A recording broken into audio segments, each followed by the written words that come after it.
Shop Works here. Tonight we are working on my '88 Dodge Ramcharger, and as you can see, the power window does not work. Power lock's fine, window doesn't work. I had to tape the window up last winter because it wouldn't stay up anymore, and it felt like it was detached, but figured out what actually happened is the power window motor was stripped on the regulator.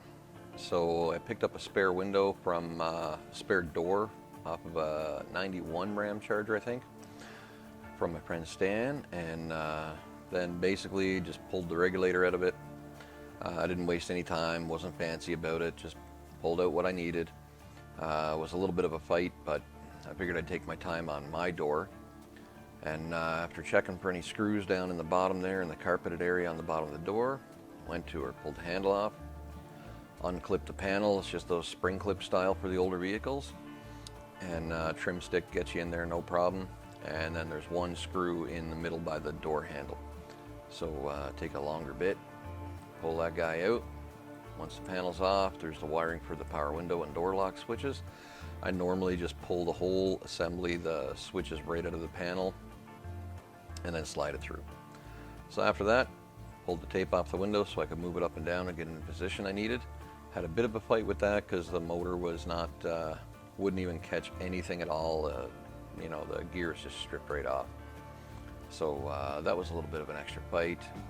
But once you get everything where you want it to go, though, it's not so bad. I had to fight with the window to get it down in the first place because the Gorilla tape, the Gorilla duct tape, had left a bunch of residue. I mean, I left it on there for a year. What do I want? Anyway, it left some residue, and it was catching the window against the whiskers. So once I figured that out, just pried the whiskers away and pulled the window down. So essentially, that's all it took. I wasn't quite sure how to pull it apart. Took apart more things than I needed to for sure, but the end result worked out. And you know, first time you're doing something, you're always gonna do a couple extra steps you don't need. So the easiest way I can say is you unbolt the bottom of the vent window frame, and that's got the channel in it for the glass to ride up and down at the front of the door, and then you force it out of the back door back channel. And once you get it out the back channel, you can slide it out of the vent window channel, and then you can pull the vent window out of your way. But always a good idea is pull these door whiskers out of the way. You got to get them out so you can get the window out anyway. Be gentle with them. I bent that first one, but I was able to straighten and reuse it, thank goodness. So after you get these clips off, and the clips and the whisker come all up at once. They're kind of a flat spring clip, and they just slide down into these little slots in the door. Pretty easy actually once you've taken a couple apart. But yeah, so that brings me to the next thing is I thought if I pulled the channel weather strip out, I would be able to assist getting the glass out of the channel. No, ended up ripping it. It's petrified, it's dried out, it's from 1988, what do I want, right? But once I slid the glass out, then I pulled the vent window out, slid the glass all the way out of the door to get it out of my way. Mine actually had the factory rivets holding it in, so you know what? Not bad from 1988 to current, and it only broke down less than a year ago. Pretty happy. But with the glass out of the way, the vent window out of the way, pulled the regulator off the last channel and last channel guide. And anyway, pulled the regulator out. It's worthless.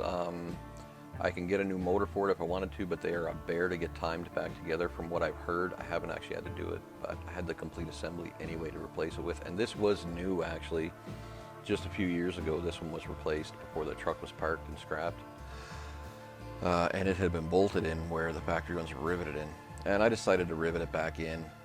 There's not a lot of clearance there. It's a pain in the butt to get the regulator bolted in place with 1/4-inch bolts. So I just used 1/4-inch rivets and put it back in the factory way. Made me happy. Once that was taken care of, put the glass back, or the regulator back into the top guide, kind of up near where the door lock is.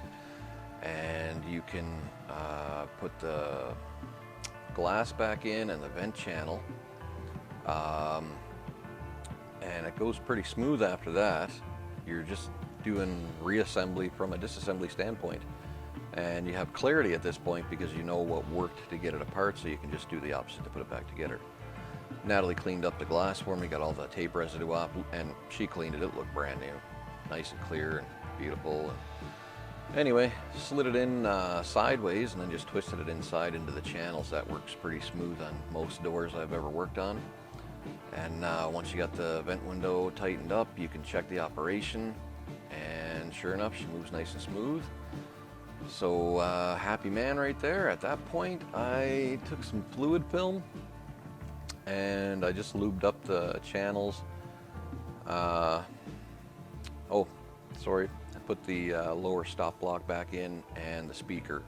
Those needed to be removed as well to gain clearance to get the window down a little bit further to get it off the channel. But yeah, simple and easy reassembly here now. I did actually forget one bolt to put in. I'll have to put it in when I put new paper barrier in both doors. The driver's door doesn't have any paper barrier either. So I figured I wasn't worried about that weather strip because I had a complete one in the newer door, and try as I might, like I knew there was some hidden clips now, so I took care of the clips, no problem. But the thing was just so dried out that it ended up breaking as well. And I mean, as gentle as you can be, sometimes these old pieces of gear just don't want to play along, and that's it. It just fell apart like butter. But all I did then was I cut the old channel that was in my door, and I put the two of them together, made one. You know what? It's not going to be the end repair. I do have two spare doors I can do it with, but for now it gets the door back together, and we get to keep on rocking. So now we've got the regulators in place, the glasses in place, and the vent windows in place. The weather strip channels all back in place, and I straightened the bent door whiskers, checked the clips on them. Clips are all good, so I slid those back down into their grooves. And check it one more time, make sure she goes up and down. We're happy it's not binding or catching. Sometimes it does if it's not adjusted correctly. And yeah, just making sure I have clearance for all my wiring. There's the fluid film, spraying it in on all the rollers. And basically, once that's done, throw the door panel back on, mount the switch back in, and she's pretty well done. You got to pry the little handle for the door latch out so you can put the chrome handle piece on and the bolt. And don't forget the little screw that retains the panel around there. And that's it in a nutshell, guys. If you want more info, let me know, and I'll be happy to help you out. Have a good day.